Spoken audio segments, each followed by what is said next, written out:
Welcome to 49ers Coast to Coast. We're your hosts, Grant Cohn, West Coast, Jason Aponte, East Coast. I saw Jason, met him face-to-face for about 30 seconds in Costa Mesa. It was glorious, man. Doves flew through the air. Rainbows it was just the heavens parted. It was great. And you were so far away that, like, when I ran towards you, it's almost like Fontaine, right? Like just a slow motion, type of thing. It was like also, Rocky 4 or whatever. Exactly. Rocky 3. Yeah, exactly. Also, like I was telling you, man, you got stopped so many times in SoFi who said, people who were like, man, where's Grant at? Seeing you on the show and everything, man. Grant's big time out here, man. He got a lot of clout. You got a lot of clout. Hey, Niner fans just have good taste. Anyway, that's enough of us tooting our own horn. Hey, so camp is over. 19 days in the books. Final preseason game coming up. Let's give some awards out. Starting with the winners. Biggest winners at camp. Who you got? Oh, man. I mean, it's really crazy to think that there's a player that I'm about to name that's somebody who we just wrote off as a depth piece before he showed up. But the first day that I was there at camp, Trent Sherfield. Oh, yeah.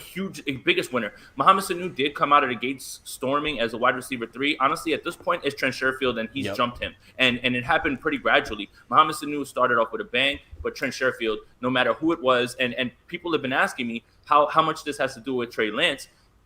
Trey Lance was throwing to him. Sudfield was throwing to him. Jimmy Garoppolo was throwing to him. The guy was just open. Trent Sherfield, biggest winner, locked to make this roster. Wide receiver 3 right now, in my opinion. That's a good one. I like that. How about D Ford? I think 49er fans are the winner for that. I mean, we had him in the grave, right? We were like putting dirt on his grave, and he just busted out like Uma Thurman and Kill Bill with the little tiny punches. All of a sudden, he looks great. He's in terrific shape. He had no setbacks. I mean, they managed him. They didn't like throw him in all the time, but he was basically healthy and practicing every day. And when they did let him in the 11-on-11s, he looked fantastic. What a surprise! What a winner!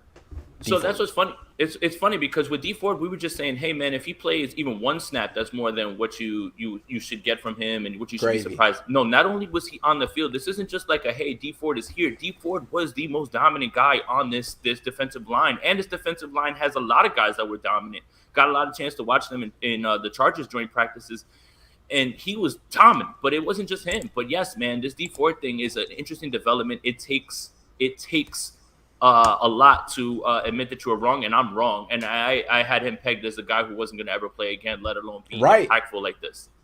He was like the Mike Tyson thing. I broke my back. Spinal. I was like, I don't know if he's ever going to play again, but he looks good. He looks great. The spinal. Yeah, no, he's definitely one of the. He looks good. But the thing, like, Sherfield looks like a quality number 3. If D Ford can be D Ford from 2018. This team is definitely a Super Bowl contender, no matter which quarterback they decide to play, or if they try to go with both. I got more like honorable mentions though. Yeah. If you for the sake of it. Yeah, for sure. That's not just Wilson held it down at strong safety every single day. Started every single day. Didn't give up any big plays. I'm not saying he's great, but he was solid in camp, and they needed someone to be solid. Diamador. Yep. Kentavious Street. Contavious Street, Kevin Givens, Arden Key, Jordan Willis. Jordan Willis.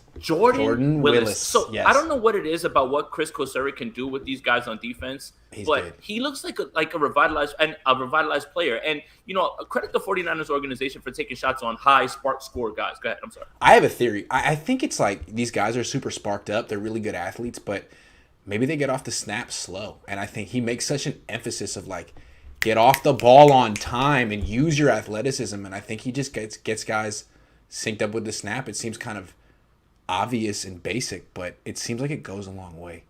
And the defensive line, again, it may not reach the heights of 2019 because it's hard to be as top-heavy as Buckner, Armstead, Ford, and Bosa, but they're deeper right now than they ever were in 2019. Like, the 49ers are going to have a really interesting conversation with themselves about what happens when Mo Hurst comes back and when Jordan Willis gets off of his suspension, because there's going to be somebody on this roster that gets cut who's a very quality player, and that's the stuff that's going to be interesting to see going forward. I got one more winner from camp. Jonas Griffith. Oh, yeah. Yeah. I mean, linebacker, big, long, kind of like a poor man's Fred Warner. I like him. Mm-hmm. I like him a lot. The ball was finding him, and whether he intercepted it or not, he was around the ball, and that's all you can really ask for. Another one, and it happened towards the later in camp, Hufanga.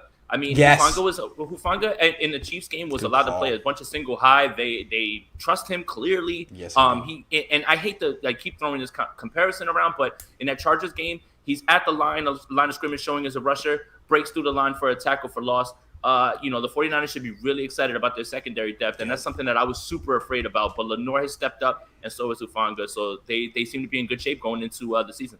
The thing that you learn with Hufanga, which I think is super interesting, is like compare him to Tavarius Moore. He's the anti-Tavarius Moore. He's all instincts, not no athleticism, but he's plus instincts minus athleticism. Moore is the other way around. And like you put a guy like Moore, you think he's perfect for single high, but he doesn't really make plays playing that position. Hufanga, I've seen him do it in camp, and it's like if you remember back in the day, Merton Hanks back in center field, he wasn't fast. He was getting those 6-7 picks a year on instincts. And I think it's interesting to see what a guy who runs like probably a 4.6 can do in center field if he has instincts. And another thing is, no, you're right. And another thing is that Hufanga outworks everybody. Yeah. First guy on the field, last one off. I know that sounds like a cliche and it's corny, but it's true. I mean, the guy, we would get to practice an hour early to try to beat people. Hufanga was already out there most of the time. So, I mean, that means a lot to him. Speak to his work ethic. Yep. And he since he was in college, he was reaching out to Troy Polamalu for extra work. I mean, that's a guy who seems to me like a guy who wants to be great. Yeah. That's Nate important. Dogg. Hey, Nate Dogg, appreciate you. Hey. Says, what happened to Mostert's back? I heard he's hurt. Now he was back today. He practiced today. Yeah. Yeah, Cam said he saw him leave yesterday, but he was back today. His wife refuted that really quick on Instagram about, my husband came home and he said his back was fine. Good for him. Good for her. Good for him. And to make a point of it, he didn't wear his knee brace today, which he's been wearing all offseason just as a caution. I feel like I so feel where he's coming from, Verrett's coming from, Jimmy Ward. Once you get that injury-prone label, like that's all, like you're written off, and that's all people say about you, and that's every question you get. And it's like, hold on, I'm not injured. Wait a second, can we just hold off? Like, don't put me in the grave just yet. Like, don't kill Bill me just yet. I feel that. And I mean, what's up with this team and the knee braces and whether we have knee brace watch almost every time that somebody steps on the field. Oh my God! If Jimmy's wearing knee brace week 1 and he's playing, man, that's a big story. Todd99 says, did Jimmy laughing show his arrogance or confidence? He needs to earn it every day, but already thinks he's QB1. Humble yourself, James or Kyle. Will. Interesting question. How'd you take his response to that question? I hadn't thought of it that way. That he's going to start. And I think, listen, what should be done and what will be done are two different things. So don't ask me what I think should be done because it doesn't matter what should be done. What Kyle's going to do is start Jimmy Garoppolo week 1. I don't know who this helps, who needs to hear this, but that's where they're going with this, honestly. And he, it seems like the way that Jimmy Garoppolo's been operating in the offseason, he's been a little bit more candid. So that smile and smirk was like, I like where I'm at right now. Everything's fine. And, that really spoke volumes to me. But it was apparent, and I guess we'll get into the quarterback thing in a little bit, but it was apparent to me that week 1 Detroit under center, Jimmy Garoppolo. Whatever should be done is one thing. Whatever will be done is a whole other thing. So, I mean, I feel like whatever. They can say whatever they want. They can give Jimmy Garoppolo the start and give him the first snap on the field. They're going with 2 quarterbacks week 1. Oh, yeah. It's going to be a committee, and I can't freaking wait for that. So I think really what's more important is who finishes that game, not who starts it. But if Jimmy's happy that he's starting, that's cool. But like, dude, let's see you finish it. Right, and if Jimmy starts week 1, doesn't mean that he's going to be there week 18. So or again, week 2. It looks like this thing's going to be week to week, and I can't wait to see how this is going to play out. Quarter to quarter. We're going to talk about it. Chris says Hufanga should be an honorable mention for sure. Oh, no doubt. For sure. We got him. I think there's a couple more, and then we'll get on to the loser time. Biggest losers of camp. Richie James. That's the first guy I have right here. Yep. Jalen I think he got it. I think he played his way off the team. Yeah, it's weird, right? So again, with Richie James, when we talked about going into training camp, who was going to be on the bubble, if you're not offering anything in the punt game because they were trying everybody else out instead of you, we were there, we saw with our own eyes that they were trying to give it to Ayuk. Everybody, even Mohamed Sanu was back there at some points, River Craycraft, those guys. But then you're dropping passes now with your limited opportunities. Why are you here? What are you doing here? And when Simba Webster in the Chiefs game, I believe he returned a kickoff to the 40-yard line. That's unheard of. It's literally unheard of. Every single drive that I've seen since 2019 starts at the 25. That's it. Every time. No team, further than that. Yep. Yeah. So, Richie James.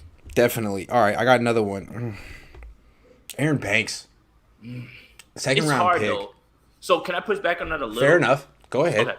So the injury thing is, obviously what you're pointing to say. Yeah. I'm not knocking him for getting injured. Yeah, right. That's fair. So that, but it's the thing is too, is I think that he had a little bit of tough time adjusting to the speed, and the injury doesn't help. So I'm gonna let me just say I'll withhold judgment on that. Fair. That's fair. That's fair. But you're absolutely right for putting him in this portion because again, second round pick, we all kind of just assumed, hey, Aaron Banks is gonna be the number one guy right here at right guard.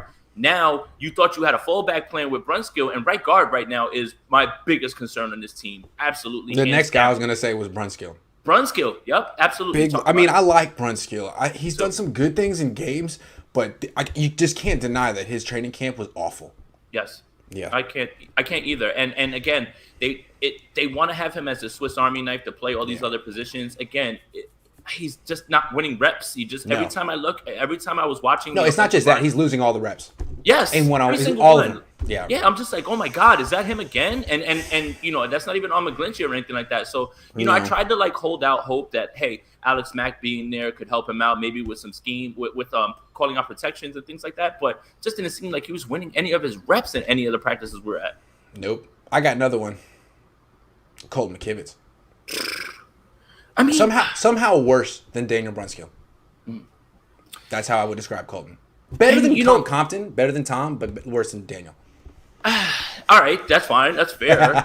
But again, they have issues because they're drafting guys and now they're not panning out. Right? I have another one, Ambry Thomas. It's too high of a pick for him to not be off the bat. Listen, that's make fair. all the excuses you want about, hey, he took the year off last year. Okay, fine. He was getting worked by almost everybody. Any receiver that was on the other side of him. Debo Samuel, who was incredible for many reps, was the best on the field. It's true. And the thing with Ambry is he played better today, and I can be kind of impressed with him sometimes, but I get the feeling that the refs at the Niners practices let a lot of contact go, because in games it's everything he does looks like a penalty, but on the practice field they let it go, and I'm like, well, I mean, I guess it's a PBU, but you mugged him. I don't know. So those were my concerns with Ambry Thomas, right? I went to write an article about him, and I dug up all his college film, and I said, okay, I want to cherry pick his best game so I could make a puff piece and put it up. So he has an interception in the game and a bunch of PBUs, but he has a bunch of getting beat one-on-one and then just tackling the guy and just bringing him down. Which you can do in college because you're supposed to. It's a 10-yard penalty. Right. Yeah. It's not a spot foul, right? So, but my problem is that Michigan State doesn't have wide receivers that are whipping you. Now, if you really want to see him get whipped, watch the Notre Dame game and watch Chase Claypool whip him. That's an NFL wide receiver. And that's the issues that I had. So, again, it almost felt like the 49ers were looking around and just said, we need to drop the cornerback. Okay, this guy. He's got high right speed, Lenoir is 2 rounds behind him, and he's much better than him. He was even in the slot today from what I've been hearing. That's right. In the last couple of days. Okay, I got a couple of more. And I'm going to get progressively more negative. Go ahead. Mike McGlinchey. I'm trying to be nicer with him. Go. Here's my thing with Mike. Look, you hear days like, man, D Ford had 4 sacks today. But it's against him. Yeah, man. And everyone wants to be nice to Mike because, he went through a lot last year and he means well. But you decided to be a professional athlete. We got to keep it 100, dog. You're soft. I'm sorry. I think he's not playing. He could be any weight. Hey, Jason. Right. I think that he's playing a little bit better than he did. He is playing a little bit better, but come on. Yeah, I know. And then again, it's really funny because Jordan, aka Splash Cousin, shout out to him, the biggest riser in camp right now. Hell yeah. But he made the comparison. I flew back Spirit Airlines from LA. I've never even heard of that. Yeah, exactly. Yeah. So Spirit Airlines has a bad rap because there's some videos floating on the internet of the plane shaking and everything. And right, okay, so he made this comparison. Ooh. Mike McGlinchey is very much like Spirit Airlines. Okay. Spirit Airlines has a bad rap because of that one video, but overall, I took the plane and I was fine. I made it back solid, fine. So again, again, when he blows his blocks there in the biggest moments, and again, D Ford is really good. He is really good. So you would think that Mike McGlinchey going against guys as good as that would sharpen his skills. But it happens here and there. But I think that he's not as bad as people are saying. Again, I'm going to stick to that. But hey, I'm just reserving it for. But I mean, like, I feel like we all want him to be good again, and I'm just saying, not yet. Hold on, I got more negativity for us. Hold on. Well, one more thing about McGlinchey is that, you know, we were at the joint practices, right? And he was taken number 9 overall. There was a certain player that could have been taken that had a pick 6 in those joint practices that 49er fans are like, man, we could have had him. His name, Derwin James. So that's another thing to talk about. But hey, at the same time, Mike is looking a little bit better, and you just got to hope that when everything's intact, everything's going well, everything will be fine. So let's just see. I'm going to withhold that one. I mean, I'm just knocking him for being himself. He's just not good in pass protection. I mean, it's not breaking news. It's not why. I mean, it's just crazy that they drafted like an old school right tackle, number 9, like the oldest of the old school. Also, his reputation was built off playing next to Quentin Nelson. But that's enough. I don't need it. Hold on. I got more negative. Let's move this to someone else. I gotta spread this around. Javon Kinlaw. Like, really? I like Javon Kinlaw. Hell of an athlete, good run defender. He needed some time in these one-on-one pass rush drills, and he didn't get a single rep all offseason. Bosa was in there the last couple of days. It doesn't mean that he's a bust. It doesn't mean that he's not good. It's just a total missed opportunity, and I still don't understand why. I mean, obviously, it's very physical and dangerous, and they're trying to not get it. Basically, it's clear that they're worried about his durability, and that's a dangerous drill. And he's healthy now, and that's the good news. But I would have liked to see him improve and do that drill because, frankly, he wasn't good in that drill last year, and I felt it translated to the games in terms of pass. Yeah. I mean, I guess I hear what you're saying when it comes to that. I'm more of the proponent of, like, you know, when it comes to Ford, when it comes to guys that you're going to be relying on week 1, I don't care about training camp. Don't get them in camp. You know, fair. But I just felt he needed it. He needed it to improve, but maybe I'm wrong. We'll see. So what I'll point to is when he was in on 11 on 11s, Alex Mack was working him, and he was upset, very upset. Remember, they got into a little scuffle in that practice because Alex Mack, you know, Javon Kinlaw is a giant human being. But Alex pros can work him because he's working on that. He's not quite a I'm not saying he's not a pro, but you know what I mean. No, but he's trying to bull rush Alex Mack, and Alex Mack's ready for that. And Alex Mack was putting him on his back, and he got frustrated, right? So that's the thing. Yeah, you're right about that. That's what I'm saying. He does need the reps. Exactly. He needs the reps. Anyway, I got one. I got one more. Jimmy Garoppolo. Wow. Everyone wants to be nice about Jimmy. He threw 11 touchdown passes and 11 picks in 19 days. That's not good enough. It's not good. And people be like, oh, well, he was good to move the ball. But if you look at these one little subset of, man, he's getting paid 20. He's the 5th highest paid player in the league. And he's over here getting outperformed by a rookie who's inconsistent in his own right. Talented. But come on, Jimmy. That's the best you could do. I wasn't impressed. Here's my thing. 2 things can be true. 2 things can absolutely be true. This was Jimmy Garoppolo's best training camp, and he underwhelmed. Both of them can be true. So here's the thing. Jimmy didn't do anything that is outside of what Jimmy does. Sure, he had a bomb touchdown in the joint practices to Travis Benjamin. Cool. That's fine. That was cute. We got that on video and everything as well. 7 on 7s. This is the one that sticks out of my mind immediately. The good Jimmy, bad Jimmy thing that I think you're the one who came up with. 7 on 7s. There's no pressure. None.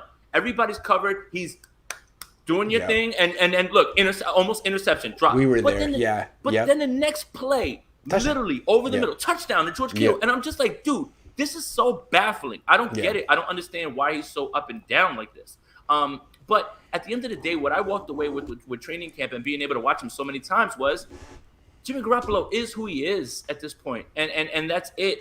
His ceiling is maxed out. The guy he wants to get the ball. That's out very the main fast. point. That's the most important point. He's not improving.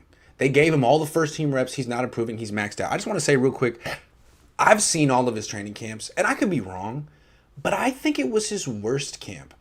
And let me tell you why. I could be wrong. No one else has said it. Maybe it's a hot take, but the interception thing was a daily problem. It wasn't 5 picks in one day. It was 1 every day. With a few drop. Yeah. And then I guess what it all stems from to me, and it showed in that game against the Chargers, the lack of confidence. Early on in camp, they're like, yo, he's so much more confident, which tells you he was lacking confidence. And when they tell you why he looks good, they're like, well, he really commands the huddle. What I saw in the pocket against the Chargers was a guy who was very skittish, which to me is lacking confidence. And I think he was more confident 2 years ago, 3 years ago. I mean, I don't know where this is coming from. I'll say this. That run that he had in the Chargers game was actually really good. That was nice. That was really good. Nice. He felt the pressure and he moved. And yeah, hey, look, good. The knee brace isn't on. Seriously. You're going to have to find ways to make things happen when it comes to that. So I just think that when I went into camp, I expected somebody who was going to elevate his game in the face of someone who is behind him. No matter what anybody says, it is a competition. It is Trey Lance. But he didn't. He just proved himself to be Jimmy Garoppolo at the end of this camp, and that's what was disappointing. There was no sort of change in philosophy. Everything was, okay, here, nope, cool, quick. That's it, done. Because they were trying to speak into existence. It's a new Jimmy. He's improved. Because it's like in Beverly at Hills a press Cop. conference. It's a super Jimmy, okay? And the only thing he's missing is a cape.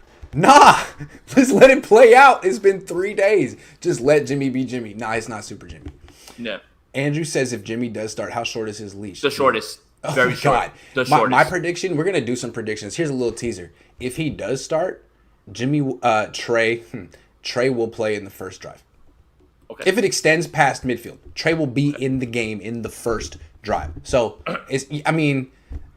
It's going to be short. It's a short leash. It's a very short leash. I have one more loser before we go ahead, please. Okay. Jalen Hurts. At what point? Look, he practiced today and he practiced the day before. That's fine. Javon Jennings did not play this entire year the year before, and he just comes right off, and all of a sudden he's in games making plays in that big slot that where you're supposed to be. Like that's it. Like once Javon Jennings shows you that he can do what Jalen Hurts is doing, that you are no longer a necessity. And again, I hate to keep harping on this, but there's so many misses. You drafted Jalen Hurts in the 3rd round. And you could have had Terry McLaurin. I know. I'm tired of this. I'm so upset. And I'm never going to stop harping on this. The only thing that's worse than that, as far as draft pick goes, was drafting Mitch Wisnowski. Oh. That's it. The thing about Hurd, he feels like I can't say what his motivations are, but he just seems like he tries to do the bare minimum. And anytime, like, he comes in for the last 2 days of camp and tries to make an impression, like, I don't know if it's enough, but I just don't get the sense from him that he's, like, super into playing football the way that like Trent Sherfield is. Dude, we got so excited. When I tweeted out Jalen Hurts made a catch in 11 on 11s, it was like confetti was thrown in the air. Think about how little that is. One catch in 11 on 11s. That's basically all this man has right now to his 49ers resume is one half of football against the Dallas Cowboys and 3 catches on 11 on 11s. Way to go, 3rd round pick. Nailed it. And M says, Grant, what TF is going on with Kinlaw? Dude's weird.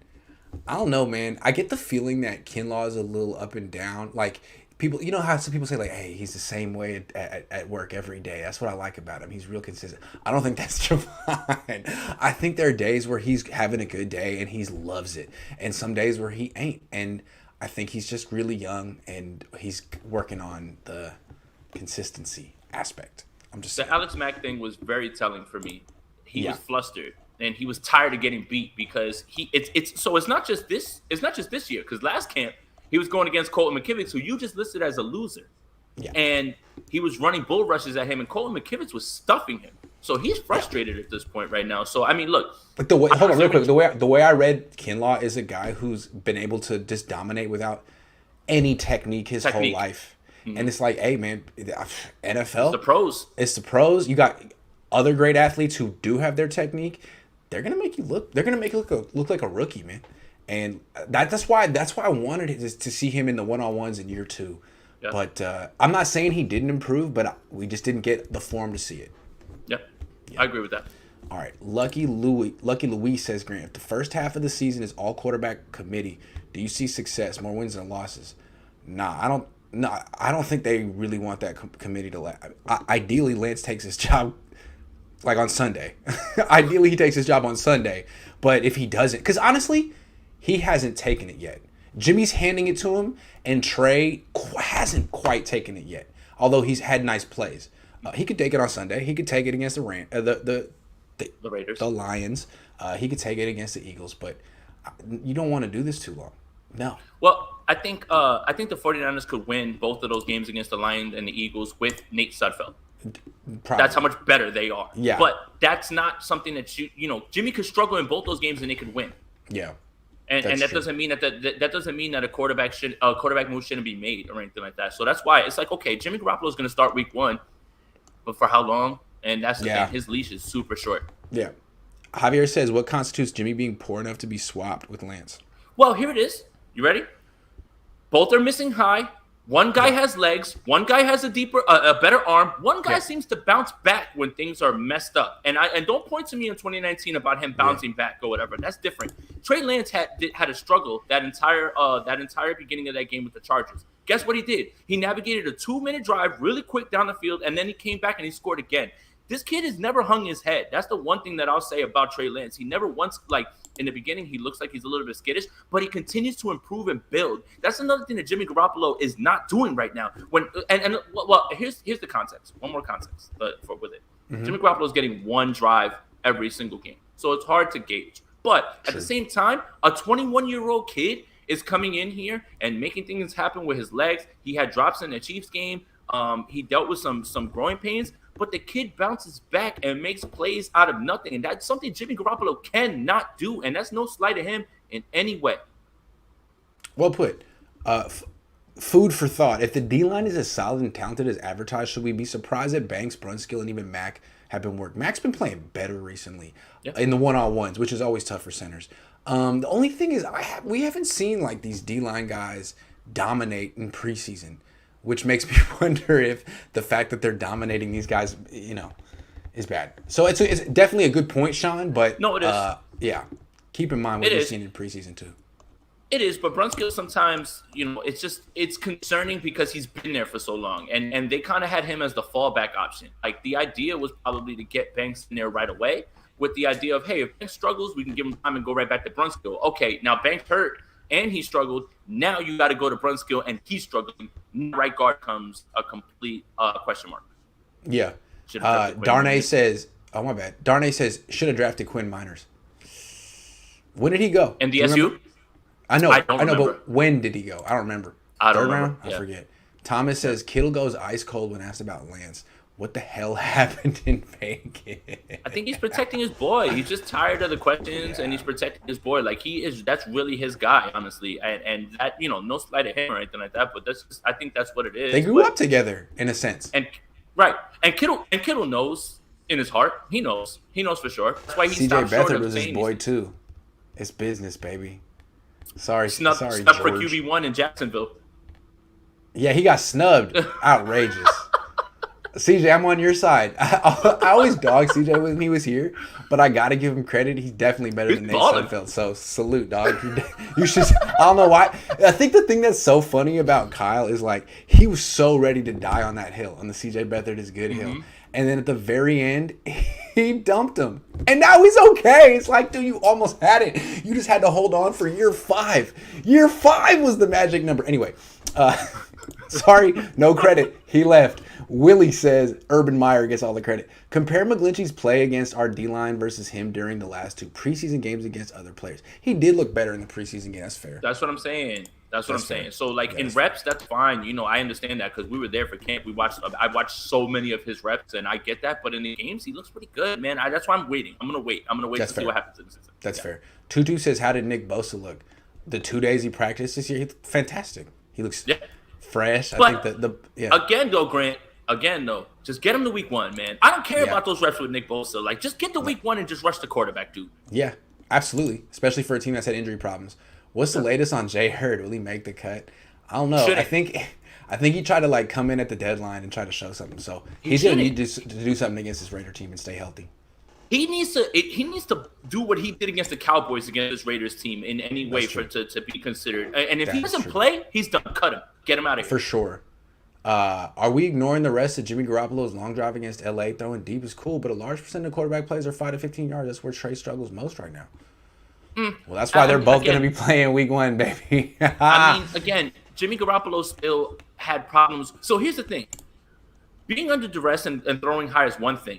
clean pockets and wide open guys that you should be hitting on the numbers. I don't care what you think about whether Brandon Ayuk should have caught that pass. You need to put that on the numbers. You need to put that on the numbers. You make too much money. You are a quarterback for 8 years for you to still be throwing that over the top. Stop. Don't blame Brandon Ayuk. That should have been a better throw. Come on. That was a bad throw. Yeah. Jody says we often hail the running game as superior based on what you've been reporting. Our receiver core is also solid. True. Yeah, the only question we really have on offense is the offensive line, in my opinion. The pass protection. Right guard. Yeah. Right guard. Matthew says, Jimmy is the high school sweetheart you can't break up with after senior year. Better to dump it all before school starts in September. It's not you, it's me.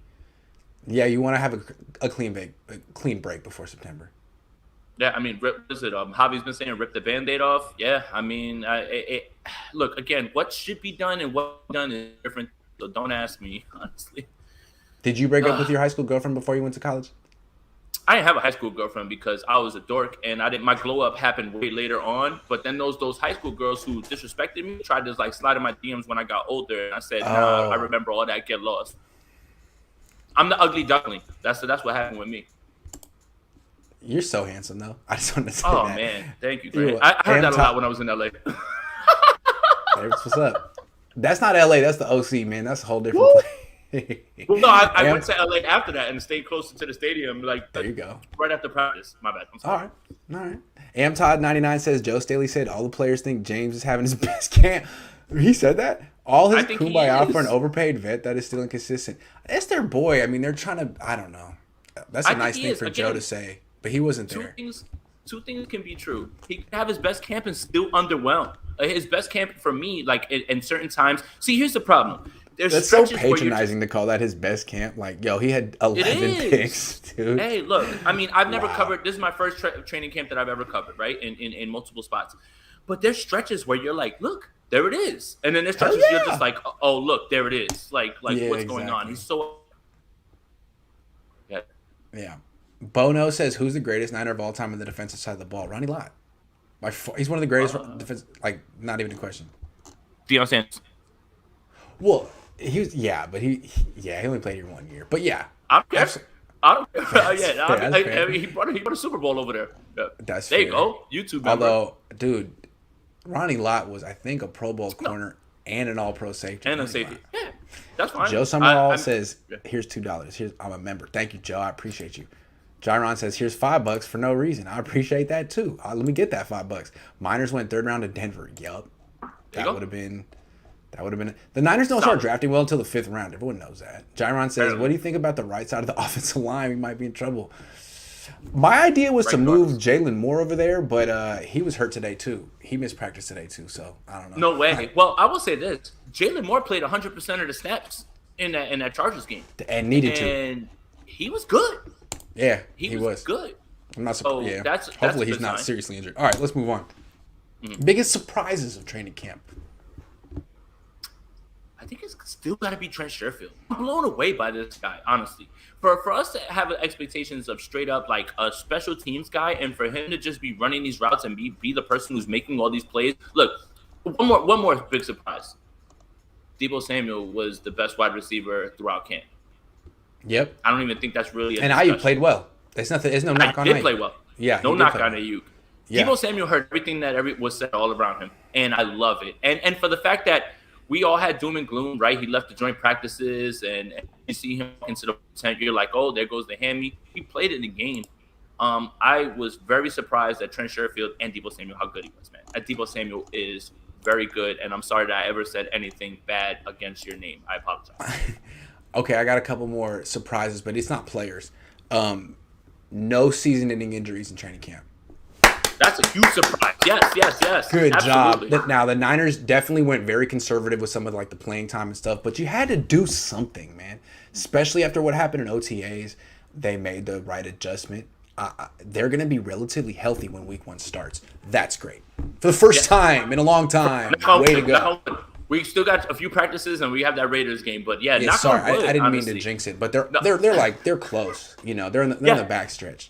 I got one more. Again, D Oh, Ford, go all ahead. those guys, Nick Bosa, they're going to be fine. Those guys are going to be ready to go. And to hear all starters are going to be playing in this game, the Trent Williams thing was a scare. That was the thing that scared the hell out of me when you hear he's running off the field. But yeah, you're absolutely right.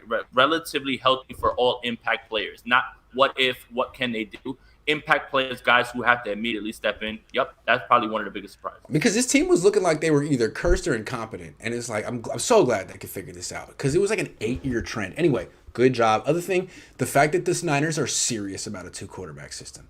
That's amazing to me. I mean, wow. I thought at a certain point they would just turn it over to Trey. And I guess it's complicated because, again, he hasn't been lights out. He's been very promising. And Jimmy's he's not like Andy Dalton. He's been here 5 years.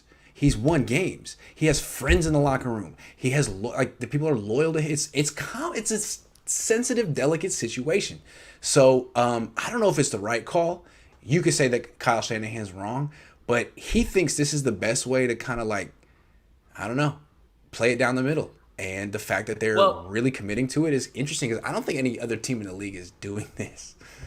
I'm shocked that we got it right from the door with Trey Lance about him. Now, when you hear that today Trey Lance was running primarily in the red zone, I'm shocked that we got that right. Because, so here's the interesting dichotomy when it comes to this, right? And this is me just being objective straight down the middle. Jimmy Garoppolo needs reps to get in rhythm with wide receivers. And you're taking him out of the most important portion of the field.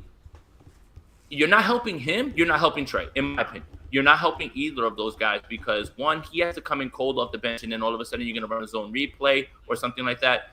And if you're really committed to Jimmy, then you would want Jimmy to get those reps in that red zone, and you want him to be. So that's the part that really kind of throws me. Taysom Hill was not drafted number 3. This is not the same situation, in my opinion, at all. Taysom Hill was somebody they found, and they thought they could use a few gadget plays. Exactly. And Drew Brees was 40. Yeah. That's different. Drew Brees is 40. This is your starter who you went to the Super Bowl with, and now you're telling him the number 3 pick is going to be on the field. Even when the 49ers ran this with Colin Kaepernick. Colin Kaepernick was a, 3rd-round pick? This isn't investing everything just to have Trey Lance on the field. So this is it's going to be interesting to see how this plays out. It's going to be great for the content. But I am worried that neither of them are going to be able to get into any sort of rhythm. That's really going to be my issue more than anything. I mean, that's generally what has happened throughout the history of teams trying to go with 2 quarterbacks, and it's why no teams do this. So I think when we came into the offseason, we were all kind of expecting that the Niners would make a choice. That either Trey wouldn't look ready and Jimmy would look good and they would go with Jimmy and just slow play Trey, or Trey would look good and they would go with Trey. I don't think anyone expected that they would do both, but as a content creator, God love you, Kyle. Thank you. Oh my God, this is going to be so lit. I'm so happy. This is going to be great. I can't wait. Absolutely. So that's definitely I didn't see this coming at all. I thought they would have a quarterback competition. Nah, man, we just want both. All right, well, God love you, man. Yeah, both. Why would? And I asked Mike McDaniel, I was like, what is the benefit? I was like, most teams don't do this. What is the benefit? He was like, well, we have two. Most teams don't have 2 starting quarterbacks. I was like, yeah, you don't either. Well, all right. So let me play devil's advocate towards this, right? So let's say you're a defensive person and you have to try to game plan throughout the week. You're game planning for Jimmy Garoppolo. But what if you get a steady dose of Trey Lance and you didn't game plan for that at all? So I guess I see that portion of it. Not that I agree with it. That's just the way that I kind of in my mind, I'm trying to put it together as devil's advocate. Kev says, besides Kittle, who should we draft for fantasy? Who says you should draft Kittle? It's going to be a run first team, baby. How about Trey Lance? Hey, slow down. Yeah, you should definitely draft Kittle. I got Darren Waller ahead of him. But my bad. No, this team's gonna run the ball 65% of the time this year. Yeah. How about Trey Lance? I'm just saying.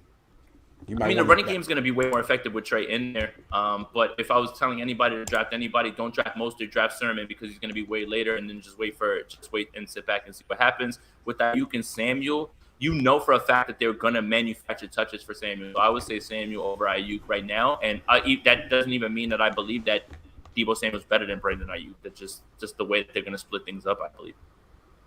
Jason needs to get Splash Cousin back on here. Jordan Elliott is the biggest winner of camp, man. That's it, bro. I'm going to keep saying it so I'm blue in the face, man. Ballin'. Frederick says, love you, Grant. Late as usual. Love all your content. Trey to start for the win. Hopefully. I'm trying to get that. I'm trying to win that bet with my dad. All right. Matt H says, how much money you got to send him? It's a $50 bottle of wine, so it's high stakes here. It's high stakes. I'm trying to win this. That's why I'm so far on Team Trey. I'm so not biased. I'm so biased. Matt H says biggest L is Kyle John once again on their second round selection. The ripple of Banks not ready to start is big. Brunskill was supposed to be the swing off. Yeah. Yep. And again, they're whiffing on those Notre Dame offensive linemen, yo.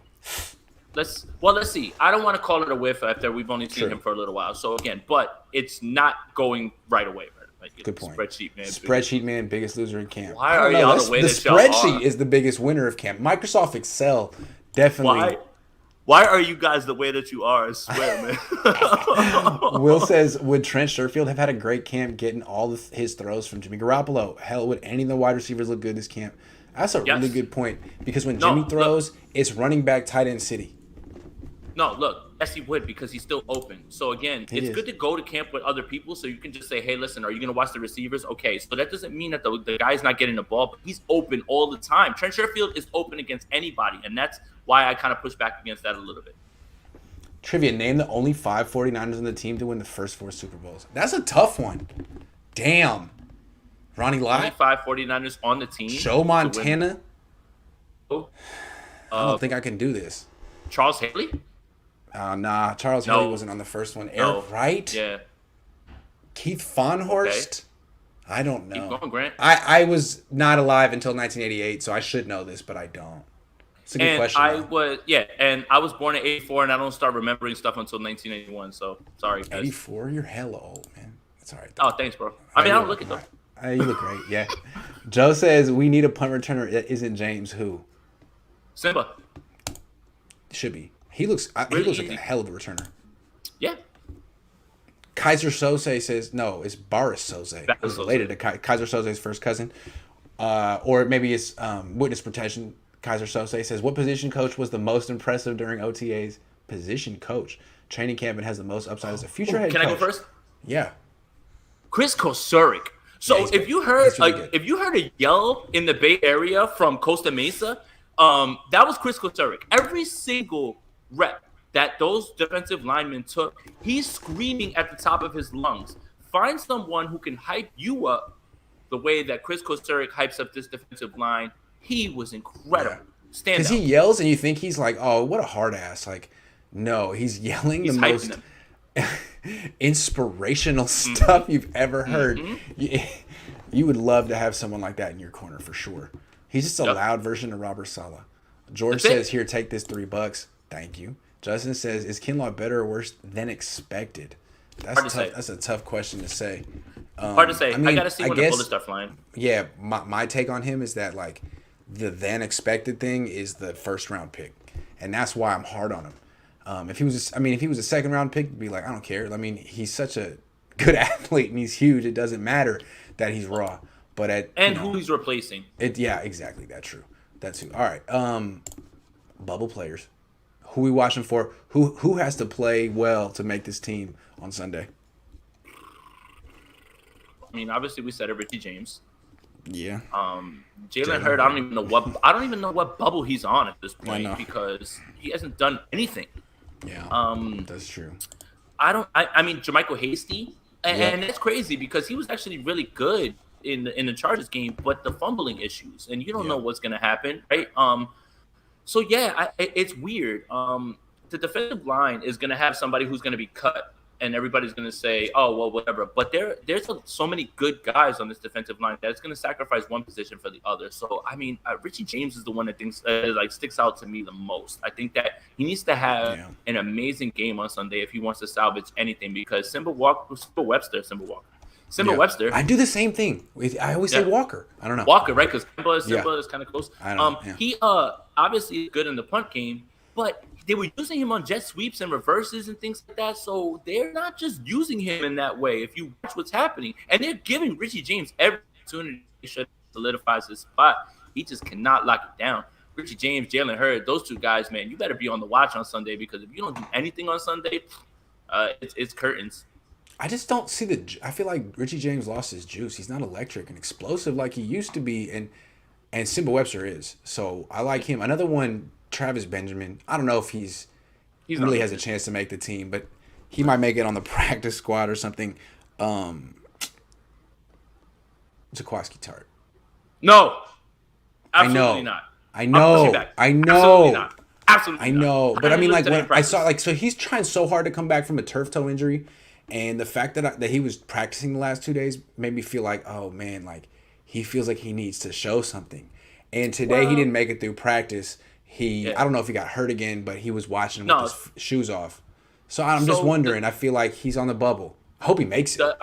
No, I think he makes it. And I think that this was the plan the entire time when it comes to this. And that's why it was a little bit of an overreaction when it came to, I don't know when he's coming back. Kyle, again, is the worst at, like, not being able to give off regular quotes. Yeah. Like, just hey, listen, he's working. We're worried about it. Listen, if it was really an issue, they would have put him on IR. I don't think that that's the issue. I think that they're taking it slow with him. I would not expect to see him Sunday, but I would expect that the timeline still hasn't changed. And it was discussed between, everybody, Kyle, John, and him, that week 1 was the target date. Jaquiski Tartt, I don't think is on the bubble at all, in my opinion.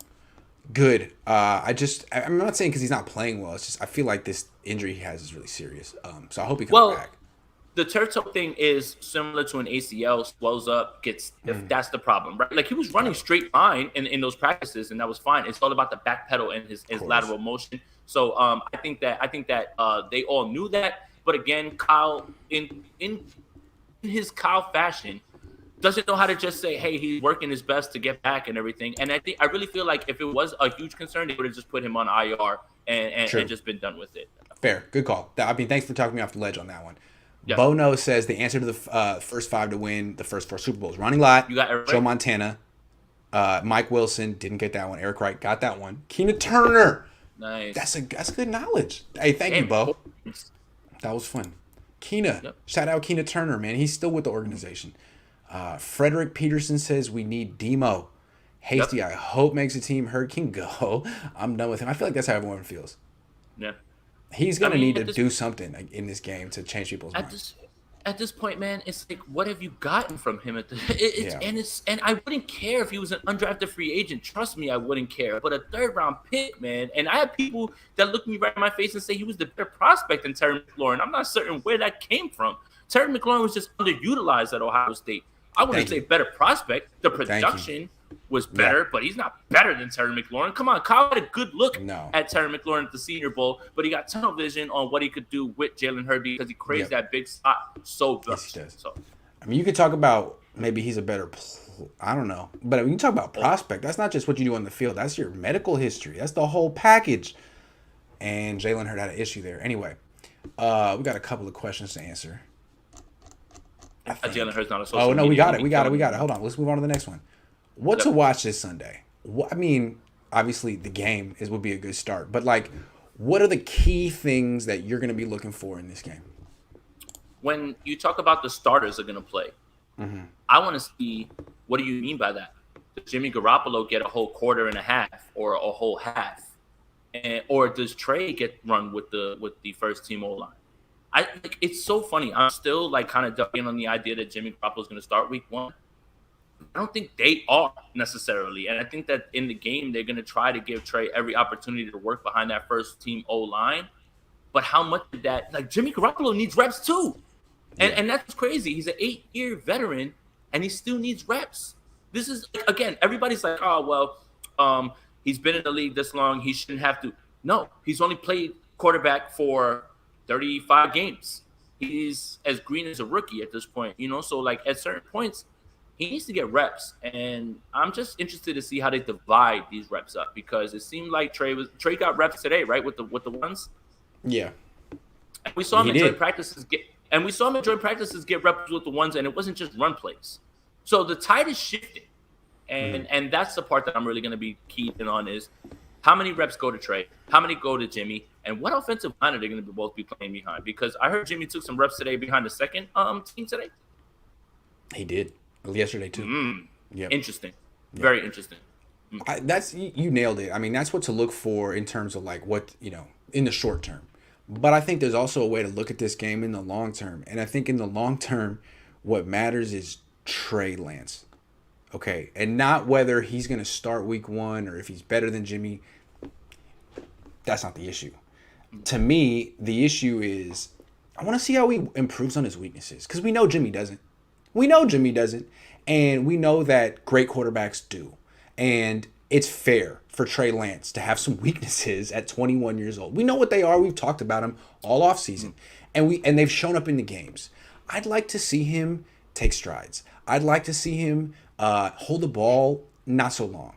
Get through his progressions a little quicker. Throw the short passes with a little more touch. And I'm not saying he can't. I just would like to see a little progress because I think that would be a really big deal for the future of the franchise to show some strides. Two things that Trey Lance has shown me. You're right. The progressions, he should get through them a little bit faster, but he's getting through the progressions. Jimmy Garoppolo No, absolutely. Absolutely. And that's what's funny about it. You're right. He does need to speed up his getting through the progressions. That Travis Benjamin touchdown, that's not in Jimmy Garoppolo's bag. Beautiful. I like that. Let's continue on that path in this game. That's what I want. He's learning the speed. And he's actually he working can do progressions. He can do it. And he does seem to improve. Yes. And he does it in practice. Yes. He does it in practice. I've seen it. He did it today. What I wanted to say was he had a lot of checkdowns today that were on time and not 100 miles an hour. And it's like, if Jimmy did it, I might not think twice about it. But this is Trey's weakness. And today I thought he was on point with it. And one more thing I want to say. There are things coaches can do to aid a quarterback who's a little overamped early on. Call some screens. Call some play action dump offs. Call passes that require him to not throw as hard as he can. And just while the adrenaline is pumping full bore, get those little touch throws out of his system and let him calm down and build up to the grunt throws. That's all I'd say. And another thing he needed to improve on was the situational stuff. And that's fine because, but he did it in joint practices. So on the far field, on the first practice, he was actually put in those drills. He actually made a bunch of short passes, spiked the ball, got a field goal ready. And then in a game, it translated at the end of the half. And this is what I'm talking about with Trey. He starts the game slowly, but then you put him in those positions right there, that situational stuff where he's been struggling. They put them in the field and he scored.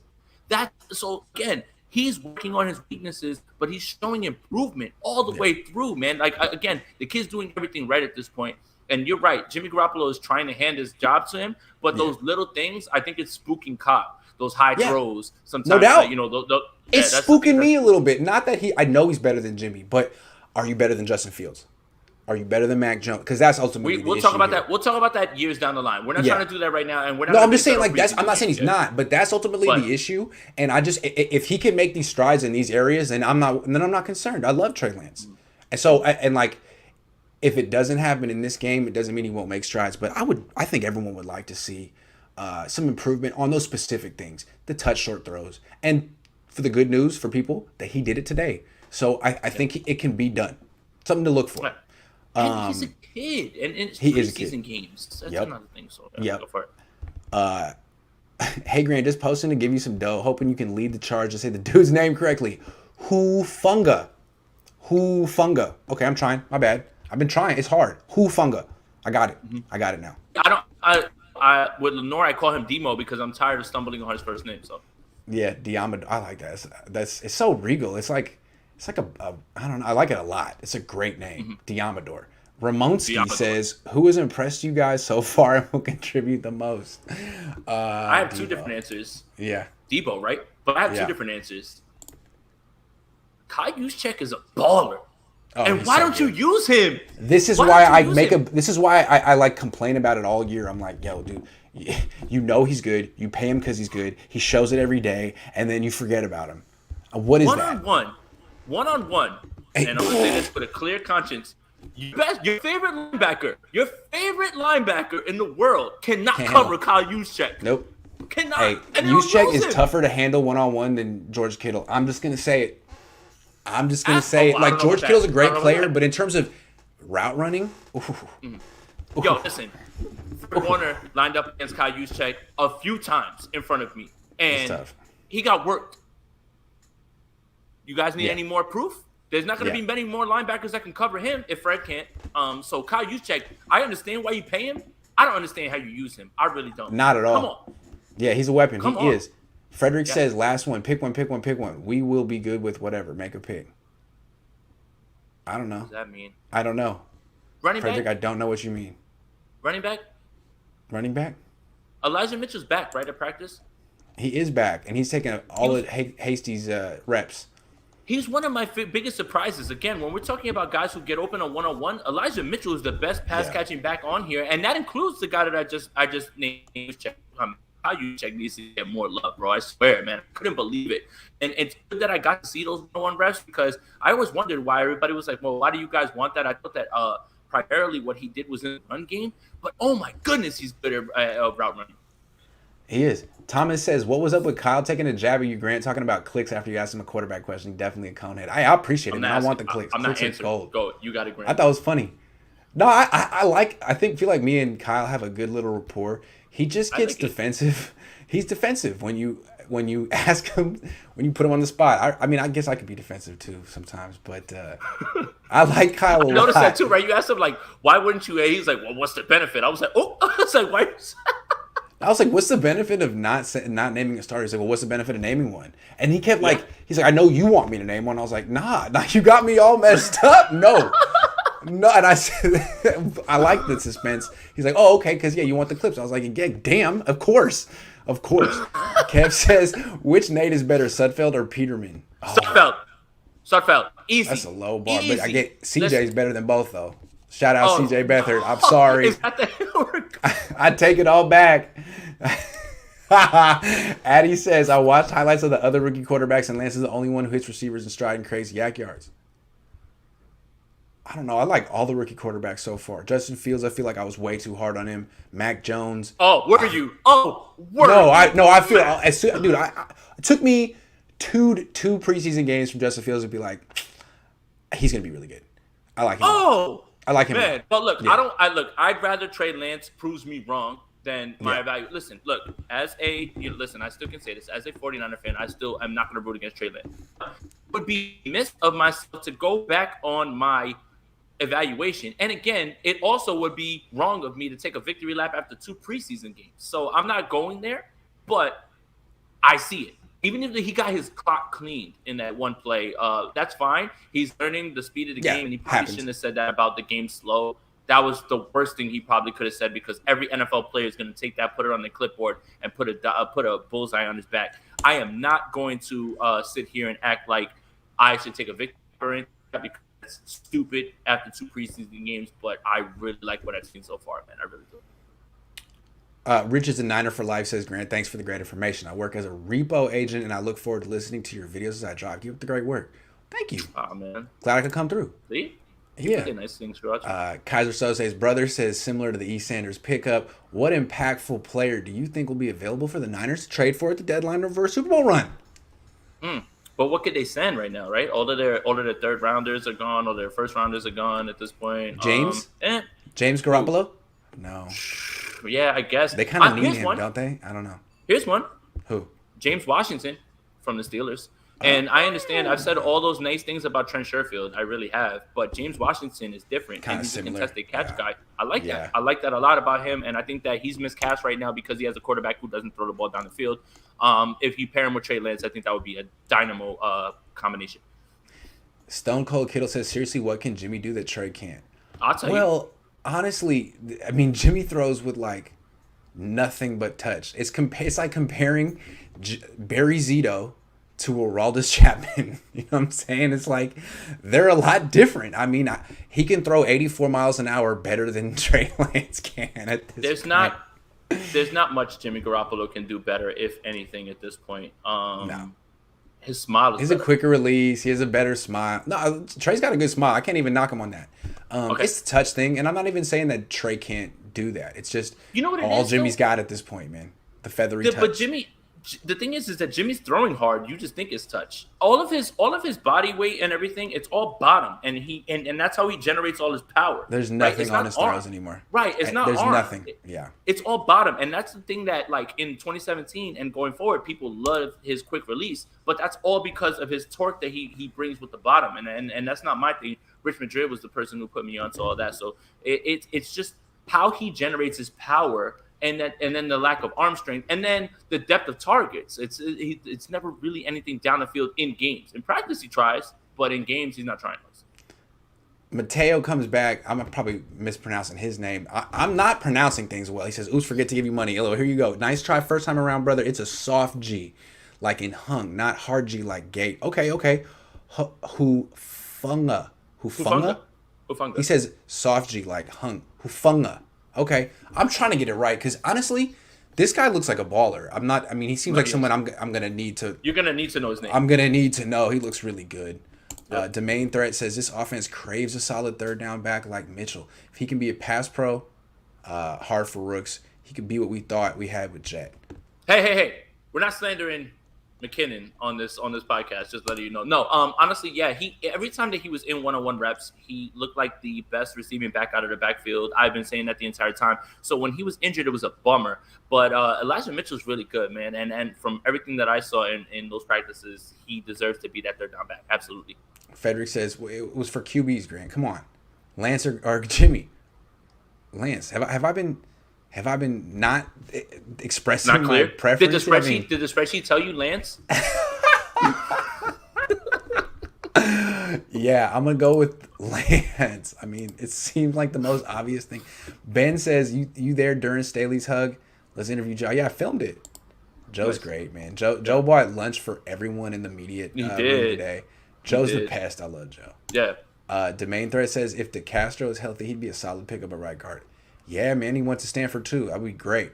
And it's a 1-year thing. That's no sort of commitment. Does he want to play? Good question. Sign that dude. This guy says, can't we trade Kinlaw for a right guard? If you're trading Kinlaw, it better be for the best right guard in the league. There's no way you use that pick in the first round and miss out on Tristan Wirfs to move on for him to some depth. Here we go. I got an idea. Go. Why don't they move Kinlaw to right guard? Oh. I bet he'd be good at it. Hey, play both. Javon Kinlaw, if you're watching this, don't pick me up and body slam me. Two-way. Come on. People used to play two-way. I feel like he'd be a hell of a guard, man. I'm just saying. Hey, Javon, if you have one sack this year, right guard is wide open for you, man. This man's opinions don't reflect those of my own. Guards be getting paid these days. Daniel says, love the content, guys. Keep it up. Jason, I got to ask, as a fellow sneakerhead, I'm curious, what's your all-time favorite pair of kicks, a.k.a. Grails? Chicago ones. Any sort of ones, that's it. You're already balling, but let's just put it out there. If you got ones, don't come to me with no mids. Those don't count. Only highs count. But yes, the Chicago ones are grailed. I'm not a sneakerhead, but my favorite sneakers of all time are the Adidas Campuses.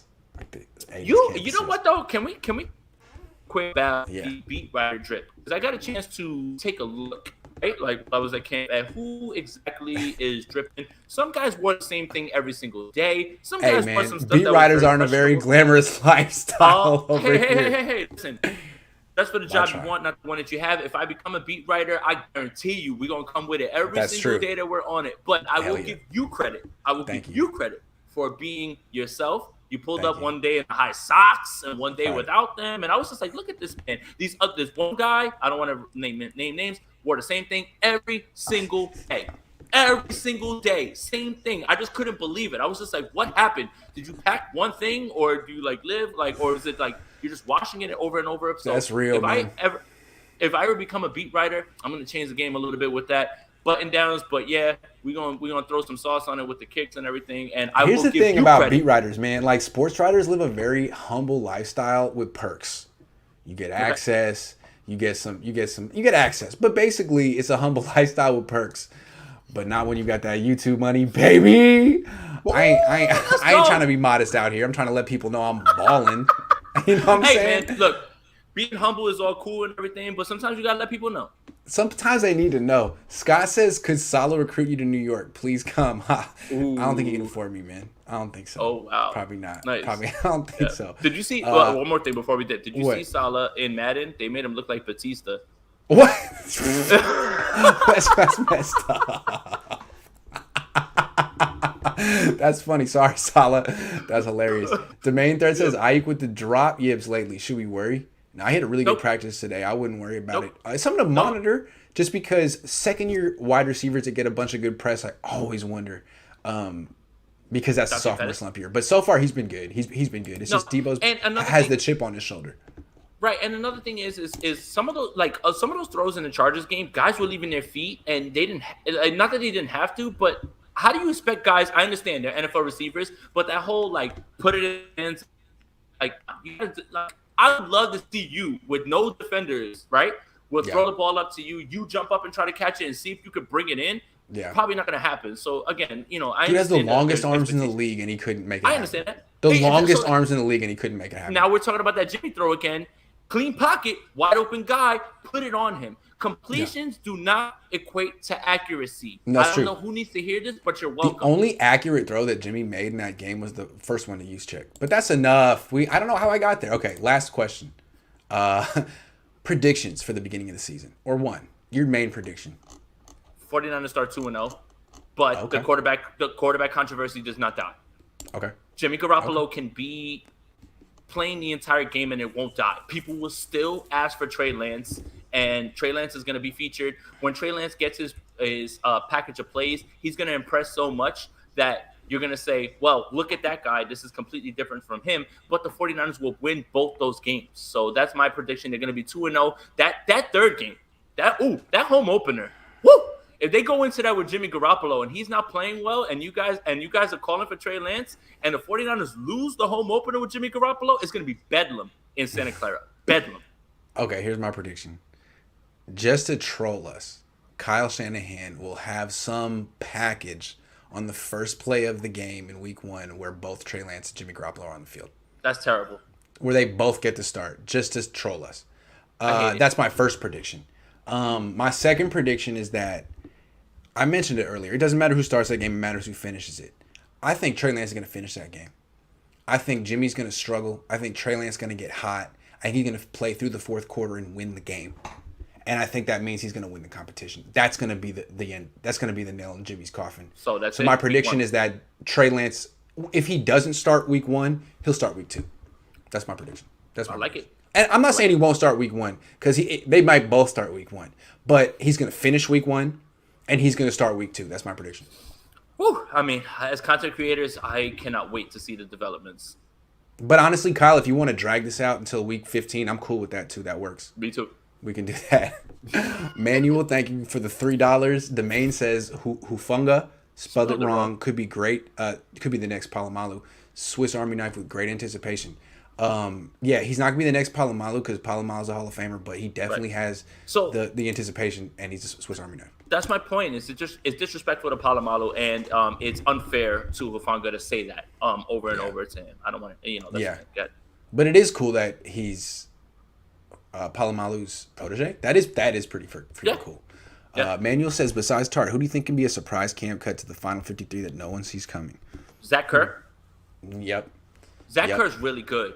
He played well in that game against the Chargers. He hadn't done much in camp, but I was like, okay, all right, I see why they brought you in. Zach Kerr is good. Zach Kerr is really good, and I think again the defensive line is so deep that they're going to cut people that you're going to say whatever about, but honestly, it is so deep that a lot of these guys are good, and there's going to be someone who's left out in the cold. Yeah.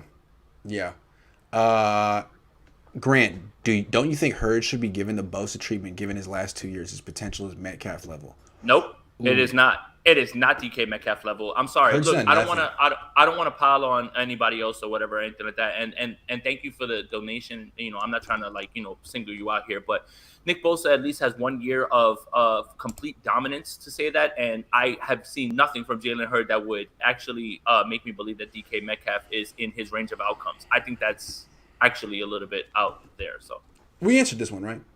Yep. It's Jimmy Garoppolo. No. They're not going to Jimmy Garoppolo. The main thread says Walsh always said foot ahead of the numbers. Does that mean that's where you're aiming? Yes, I guess. Okay, I feel it. Todd says Trey looks like Pedro Martinez in Madden. They really messed that up in Madden, huh? What's that about? Yeah. They're just lazy. I mean, Madden's just an awful product, and we just have to wait for someone else to make a game. I'm sorry for anybody who bought that. Apologize. I haven't bought that game since 2004 when Vic was on the cover. Is it the same game, basically? No, it's even worse somehow, and they have better specs. Yeah, it's just terrible. All right. Yeah. Well, it's 11:10 on the East Coast. It's 8:10 on the West Coast. This has been an all-time great episode of 49ers Coast to Coast. What's up? Great. Can I say something before I go, man? Yes. I appreciate you. This is my first training camp that I've ever actually covered. You have a lot to do with what I've built, and I want to make sure that I give you your flowers now. You are not only a mentor, but a good friend. And that's more important than anything. And I want to say that anything that I've done now has a lot to do with you. And I appreciate you for you believing in me, sticking with me, even when people in your comments say Jason sucks, get his ass out of here. Yeah, I appreciate you for sticking with me, and you're the man. And we're gonna link either in Philly or we'll finally have. But no, real quick, what I want to say is, dude, you're a huge asset to the channel. You're great. Everyone knows it. That's why people are dapping you up in the stands, because you're a star, dude. So thank you very much for giving me your time. Appreciate you, bro. We have a couple more people sliding in, a couple comments at the end. Rehire Tom Sula to coach this D-line would be like Leonidas in the 300. Everybody's going to eat. Everybody's going to eat. Once you commit mutiny in one organization, they don't bring you back. I'm sorry. You can't do that. Can you blame Tom Sula for getting a job that he never should have had? No, I can't, but they all know what he did to get that job, and he ain't coming back because he could do it again. He knows Joan in payroll, man. You can't mess with someone who knows Joan. Domain was talking about Walsh's definition of accuracy, a foot in front of the number. Yeah, that makes sense. That's good. Leading the dude. All right, good call. Thank you. Two more. Would you go to the Super Bowl if the Niners go? Hell yeah, I went 2 years ago. It's in LA. What are you talking about? Where's it going to be this year? LA? SoFi. Sweet. That's cool. Oh, yeah. Sweet. Jason the GOAT, guest shout out East Coast. Go Kittle, let's go, man. Yeah. All right, man. That's our show. Thanks everyone for watching. See you guys tomorrow. Peace. Thank you guys.